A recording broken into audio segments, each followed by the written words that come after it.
मैले एउटा कुरा विशेष तपाईँहरूलाई भन्नुलाई जय मसी भन्नु चाहिँ हामी अनिवार्य भन्नै पर्ने होइन किनकि प्रभुको जय होस् भनेको थियो कसैले होइन आदर दिनु होइन प्रभुको आदर त्यो भनेको त्यसैले हामी एकदम भेला भएको छौँ यो ठाउँमा र प्रभुको वचनले हामीलाई के भन्छ भने होसियार रह भनेको छ होइन आज धेरै चर्चहरूमा धेरै मण्डलीहरूमा झुटा शिक्षाहरूले सताइरहेका छन् होइन तर हामी सचेत हुनुपर्छ हामी चाहिँ मिन्ट युर ह्याड भन्छ होइन हामी चाहिँ होसियार हुनुपर्छ त्यसैको लागि चाहिँ हामी होसियार हौँ हाम्रो पनि चर्चमा एउटा बहिनी हुनुहुन्न होइन सरिता होइन साँच्चै झुटा शिक्षाले धेरै हामीलाई टेन्सनहरू दिँदछ हामी चाहिँ यसबारेमा चाहिँ हामी चाहिँ एकदमै प्रभुको वचन पढेर एकदम सचेत हुनुपर्छ नत्र हामी पनि फेरि बगिन्छ त्यसको लागि हामी प्रभुलाई धन्यवाद भएको होस् र प्रभुको वचनले हामीलाई के भन्दैछ भने मत्ती 5:13ले तिमीहरू पृथ्वीका नुन हो नुनको स्वाद गयो भने फेरि केले नुनेर पार्ने होइन तपाईँहरूले मासु बनाउनुहोस् त्यहाँ नुन नहाल्नुहोस् कस्तो हुन्छ एक प्रकारको खल्लो हुन्छ खायो भने कस्तो खल्लो भन्छ तर नुन लागेपछि कस्तो मिठो हुन्छ म त यो भन्नु खोजेको प्रभुको वचनले के हो भने हामी चाहिँ नुन हो के मान्छेले हामीले हेरेर चाख्नु पर्दछ के अनि मात्रै परिवर्तन हुन्छ उनीहरू जति हामी नै परिवर्तन हामी क्रिस्चियन विश्वासी भएर परिवर्तन भएन भने साँच्चै उनीहरू परिवर्तन हुँदैन त्यसको लागि हामी परिवर्तन हुनुपर्दछ आज धेरै समस्या छ होइन विश्वासीमा पनि कति कुराहरूमा टेन्सन अभाव छ होइन त्यही प्रभु हुनुहुन्छ कि हुन्न भन्ने हामी प्रभुलाई डाउट गर्छौँ होइन शङ्का गर्छौँ हामी शङ्का नगरौँ प्रभु वचनले धेरै कुराहरू भनेको छ हामी त पृथ्वीका हामी संसारका ज्योति पनि भन्नुभएको छ प्रभुले त्यही मत्ती 5:14 पनि हो अघि मैले पढ्दै थिएँ वचन होइन होइन हामी चाहिँ ज्योति पृथ्वीका हेर्नुहोस् त ताराहरू कस्तो चम्किन्छ त्यस्तै प्रभुले हामीलाई चम्काउनु खोज्छ हामी साँच्चै त्यसैले त हामी प्रभुले हामीलाई सुन्नु भएको छ धेरै कुराहरूमा प्रभुले भन्नुभएको छ र हामी चाहिँ प्रभुमा जहिले पनि बाइबल पढौँ होइन बाइबलमा धेरै कुराहरू लेखेको छ हामी बुझ्छ प्रभु कस्तो हुनुहुन्छ उहाँको मन कस्तो हो बाइबलद्वारा हामी बुझ्छौँ हुन्छ हामी ढिलो नगरी सूचनाको समयमा गएको छौँ सूचनाको भाग छ सूचना अब हजुरहरूलाई थाहै नै छ दैनिक सूचना अब बाइबल कलेज भइरहेछ होइन मङ्गलबार बुधबार अनि शुक्रबार भइरहेछ तपाईँहरू आउनु सक्नुहुन्छ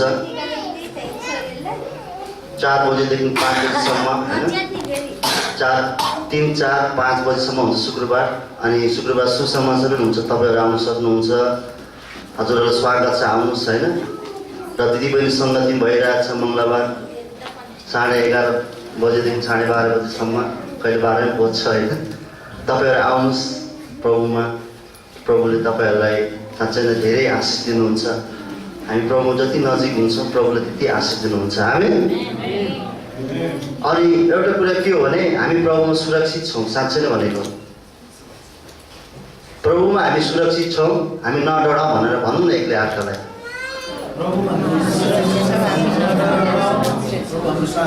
मैले यस्तो किन भनेको भने तपाईँहरूलाई थाहा छ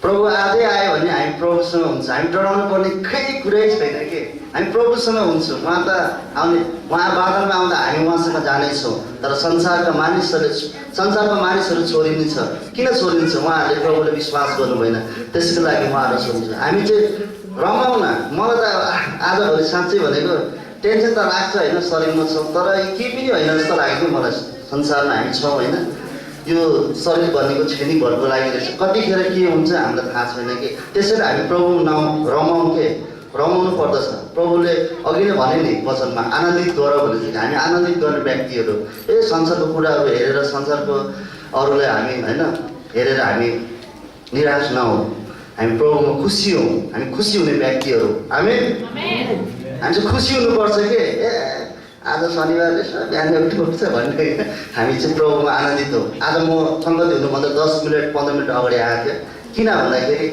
अगाडि आएको राम्रो होइन हामीले त्यो बानी पनि बसाउनु पर्दछ त्यो हेराइमा देखाइमा पनि धेरै राम्रो हो प्रभुमा हेराइमा धेरै राम्रो हो होइन हामी चाहिँ ज्ञानी हुनु जरुरी छ र त्यस्तै गरी हाम्रो बिहिबार रमेश केसी उहाँको घरमा सङ्गति छ तपाईँहरू त्यहाँ जानु सक्नुहुन्छ जाने इच्छा व्यक्ति भएकाहरूलाई होइन तपाईँहरू जानु सक्नुहुन्छ उहाँको घरमा सङ्गति छ त्यस्तै 4-5 बजी सायद होला बेलुकाखेरि है त्यही पनि बेलुकाखेरि बिहान भएर 4 बजी बेलुका हो बेलुका तपाईँ जान सक्नुहुन्छ होइन र मलाई लाग्छ सूचना यति नै छ जस्तो बाँकी छुटेको सूचना हाम्रो पास्टर दाइले भन्नुहुनेछ तपाईँहरूको माझमा र त्यस्तै गरी हामी सानो इन्ट्रो मेसेज सुन्दैछौँ हाम्रो विशाल भाइ तर्फबाट उहाँलाई हामी ताली बजाउन जोर जोरको साथ स्वागत गर्छौँ।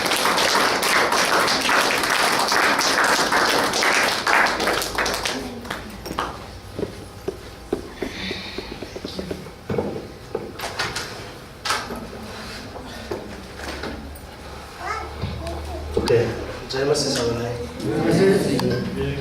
हुन्छ धन्यवाद परमेश्वरलाई अन्त पास्टरले लगायत तपाईँहरूलाई धन्यवाद हुन्छ हामी इन्ट्रो मेसेजमा जानेछौँ है त आरामै हुनुहुन्छ सबैजना ओके मती 6 अध्याय पढ्न भने सबैजनाले धेरैचोटि हामी एउटै विषयमा हेर्छौँ हरेक शनिबार अनि कारण किन भन्दाखेरि परमेश्वरले एउटै कुराहरू कतिचोटि दोहोऱ्याउनु भएको छ बाइबलमा प्रेम प्रेम प्रेम कारण त्यो कुराहरू महत्त्वपूर्ण छ अनि किन हरेक हप्ता चाहिँ एउटै कुराहरू अनि हरेक शनिबार एउटै कुराहरू प्रचार गरिन्छ मण्डलीमा भने चाहिँ त्यहाँ केही कुराहरू छ त्यहाँ कुनै पनि कुरा बारम्बार दोहोरिन्छ भने त्यो कुरा चाहिँ महत्त्वपूर्ण हुन्छ भनेर हामीले बाइबल क्लास लगायत हरेक शनिबारतिर पनि हेरेका छौँ र मैले तपाईँलाई धेरैचोटि यो कुराहरू भनेको पनि छु र मत्ती 6 अध्यायको 25 पदलाई हामी पढौँ है विशेष गरी यहाँनिर फिक्रीबाट छुटकारा भन्ने विषयमा हामी पाउँछौँ अनि यसरी लेखिएको छ 25 पदमा यसकारण म तिमीहरूलाई भन्दछु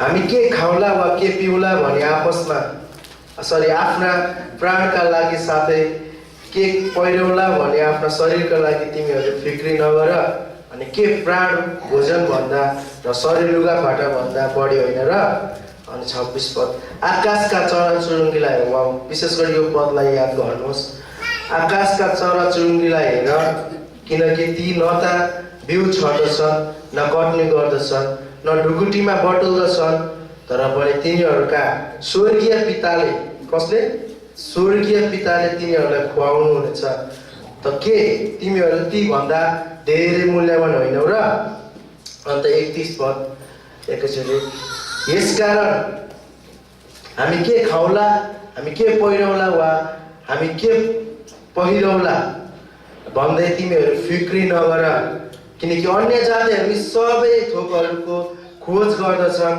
किनकि तिमीहरू यी सबै थोकहरूको खाँचो छ भने तिमीहरूको स्वर्गीय पिताले जान्नुहुन्छ तर 33 पदलाई हेर्नुहोस् तर पहिले परमेश्वरको राज्य र धार्मिकताको खोजी गर र यी सबै थोकहरू तिमीहरूलाई थपिनेछ आमेन तर परमेश्वरको राज्य र के भनिएको छ तर पहिला परमेश्वरको राज्य र धार्मिकताको खोजी गर यसपछि तिमीहरूलाई सबै कुराहरू थपिनेछ हामी कति संसारमा छौँ अनि संसारिक अवस्थामा भएको बेला हामी शरीरमा छौँ अनि यी शरीरमा भएको कुरा हामी कतिचोटि यी सबै कुराहरूको खोजी गर्छौँ होइन आर्थिक कुराहरूको खोजी गर्छौँ हामी भौतिक कुराहरूको खोजी गर्छौँ कारण हामीलाई त्यो कुराहरू चाहिन्छ तर हामी के गर्छौँ जब हामी त्यो कुराहरूमा लागु गर्छौँ तब परमेश्वर भन्दा परे परमेश्वरलाई हामी एक ठाउँमा थन्काइदिन्छौँ अनि हामी त्यो कुरातिर धेरै लागु पर्छ तर बाइबलले हामीले के कुरा भन्दछ त होइन आजको दिनहरूमा हामीलाई के कुरा सिकाउँदछ त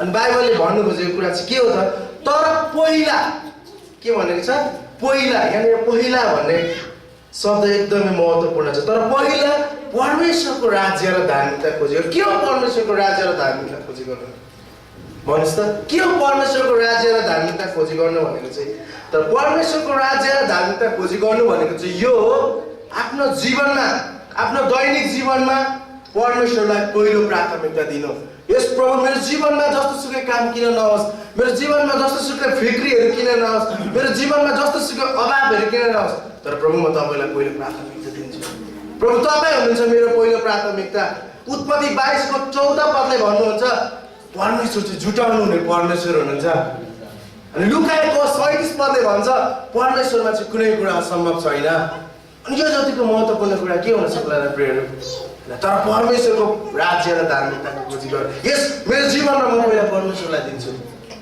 मेरो जीवनको हरेक कदममा म परमेश्वरलाई पहिला प्राथमिकता दिन्छु।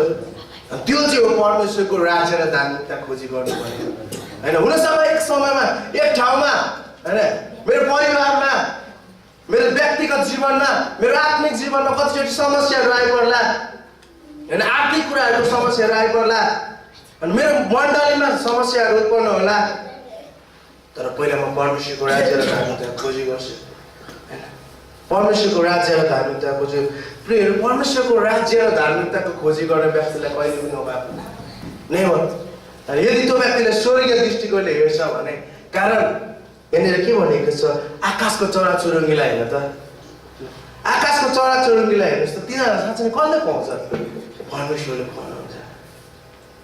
जति पनि थोकहरूलाई परमेश्वर, कतिपय मानिसहरू धेरै कुराहरू गर्छन् क्या, अनि अचम्म लाग्छ। अनि बाइबलको कुराहरू चाहिँ बाइबलले येशू ख्रीष्टले भन्नुभएको छ, अनि येशू ख्रीष्टले आफै गरेर देखाइदिनु भएको छ। 2 माछा र 5 रोटीले चाहिँ कतिजनालाई खुवाएको? 5000 जनालाई खुवाएको। आमेन आमेन। 2 माछा र 5 रोटीले हैन 5000लाई खुवाउनु भएको। अनि मान्छेले त्यो घटनालाई चाहिँ पुरा प्रचार गरिरहेको हुन्छ। जब मान्छेको जीवनमा 5000 को अभाव पर्छ, जब मान्छेको जीवनमा 50 रुपियाँको अभाव पर्छ, अनि प्रभु किन यस्तो? तर त्यो व्यक्तिले चाहिँ त्यतिखेर पनि परमेश्वरको राज्य र धार्मिकता जब खोजी गर्छ नि, वाह, मेरो जीवनमा जस्तो सुकै अभाव किन नहोस्, हुनसक्ला मलाई जति हजारको आवश्यक किन नपरोस्, तर म परमेश्वरको राज्य र धार्मिकताको खोजी गरि नै राख्नेछु। र म परमेश्वरलाई पहिलो प्राथमिकता दिइ नै राख्नेछु हैन। जब यो व्यक्तिहरूले चाहिँ, जब विश्वासीले यो कुराहरू गर्छन्, साँच्चै नै त्यहाँनिर पनि एउटा सुसमाचार प्रचार भइरहेको हुन्छ। कारण किन भन्दाखेरि चाहिँ जब विश्वासीले बाइबल पढ्छ, अनि विश्वासीहरूलाई चाहिँ मानिसहरूले पढ्दछन्, संसारको मानिसहरूले, अनि देख्न थाल्छ यो मान्छेको जीवनमा यति धेरै समस्या छ, यो मान्छेको जीवनमा यति धेरै अभावहरू छ, तर पनि किन यो मान्छे खुसी छ? किन यो मान्छे जहिले पनि रमाउँछ? किन जहिले पनि यो मान्छेले येशू ख्रीष्टको प्रचार गर्दै हिँड्छ? त्यहाँनिर चाहिँ सुसमाचार प्रचार हुन्छ। हिजो हामी शुक्रबार पेप्सी कोलामा सुसमाचार प्रचार गर्न गएका थियौँ, अनि त्यहाँनिर धेरैजना स्टुडेन्टहरूलाई हामीले भेटेका थियौँ, अनि त्यहाँनिर सुसमाचार सुनाइरहेको थियौँ। एकदमै शक्तिशाली रूपमा हिजोको सुसमाचार जस्तो सुसमाचार मैले कहिले पनि सुनाएको थिइनँ। होइन, धेरै राम्रो सुसमाचार भएको थियो। अनि कतिजना व्यक्तिहरूले भन्दै हुन्थ्यो परमेश्वर हामी भन्दै थियौँ ती व्यक्तिहरूलाई परमेश्वरले हामीलाई बनाउनु भयो, अनि परमेश्वरले तपाईँलाई बनाउनु भयो, मलाई बनाउनु भयो। अनि कतिपय मानिसहरूले होइन त हामी त बादरबाट पो आएको त, अनि कतिपय मानिसहरूलाई त्यो कुरा अझै पनि भएन। अनि विशेष गरी मैले भन्नु खोजेको कुरा चाहिँ के हो भने, जब हामी बाइबलमा, जब हामी परमेश्वरको राज्य र धार्मिकतामा मन लाउँछौँ भने चाहिँ, परमेश्वरलाई पहिलो प्राथमिकता दिन्छौँ भने चाहिँ, त्यहाँनिर चाहिँ येशू ख्रीष्ट झल्किँदै गरेको हुनुहुन्छ। अनि बाइबलले पनि त्यही कुराहरू भन्छ, ख्रीष्टलाई चाहिँ तिमीहरूले पहिलो, ख्रीष्टलाई चाहिँ तिमीहरूले चम्काऊ, ख्रीष्टलाई चाहिँ तिमीहरूको जीवनबाट देखाऊ। अनि यही नै हो मत्ती 6:33 पद, पहिला परमेश्वरको राज्य र धार्मिकताको खोजी गर। छोड्नुहोस् चिन्ता फिक्रीलाई, एक ठाउँमा राखिदिनुहोस् चिन्ता फिक्रीलाई, अनि ती कुराहरूको निम्ति प्रार्थना गर्नुहोस्। परमेश्वर चाहिँ जुटाउनु हुने परमेश्वर हुन्छ। आमेन। अनि मैले भन्नु खोजेको कुरा, मैले तपाईँलाई दिनु खोजेको उत्साह यही नै हो, पहिला परमेश्वरको राज्य र धार्मिकताको खोजी गर्नुहोस्, चिन्ता फिक्रीको होइन। कारण हाम्रो परमेश्वर चाहिँ जुटाउनु हुने परमेश्वर हुन्छ। आमेन। हुन्छ, धन्यवाद।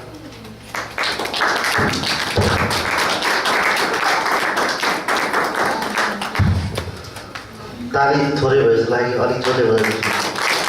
साँच्चै नै हाम्रो विशाल भाइले अद्भुत परमेश्वरको वचन बोलेर जानुभयो होइन। साँच्चै नै प्रभुमा यसको अर्थ के रहेछ? मतलब सबै कुरा सम्भव छ होइन।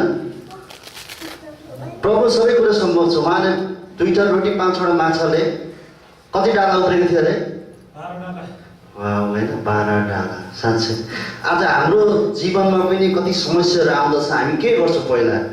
पहिला डक्टरकोमा जान्छौँ कि पहिला होइन अरू मानिसकोमा जान्छौँ कि दुःख पकाउनु? के गर्छ हामी? पहिला तपाईँहरू प्रार्थना गर्नुहोस्। म भन्छु प्रार्थना गर्नु। साँच्चै नै प्रार्थनाको जवाब प्रभुले पनि एर्मिया 33:3 भनेअनुसार मलाई पुकार म तँलाई जवाब दिनेछु भन्नुभएको छ होइन। साँच्चै नै मलाई पनि विगत समयमा धेरै दुःख थियो, अनि मैले प्रार्थना गरेँ, प्रभुले सुन्नुभयो र त्यो चिज मलाई दिनुभयो। आमेन। तपाईँहरूले प्रार्थना गर्नु। साँच्चै नै। र आज म एउटा कुरा तपाईँहरू फेरि भन्न चाहन्छु, श्रीमती श्रीमान भएको होइन, दुईजना सँगै बस्नुहोस् किनकि यो असल कुरा हो। साँच्चै नै प्रभुको महिमा भएको होस् होइन। तपाईँहरू एकसाथ बस्नु, किनकि प्रभुले एकसाथ तपाईँहरूलाई बोलाउनु भएको छ र एकसाथ तपाईँहरूलाई सङ्गति गर्नुको लागि होइन।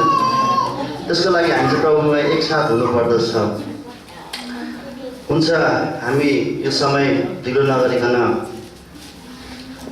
भेटी उठाउनेछौँ र भेटीको लागि एकजना आइदिनु भनी म अनुरोध गर्न चाहन्छु।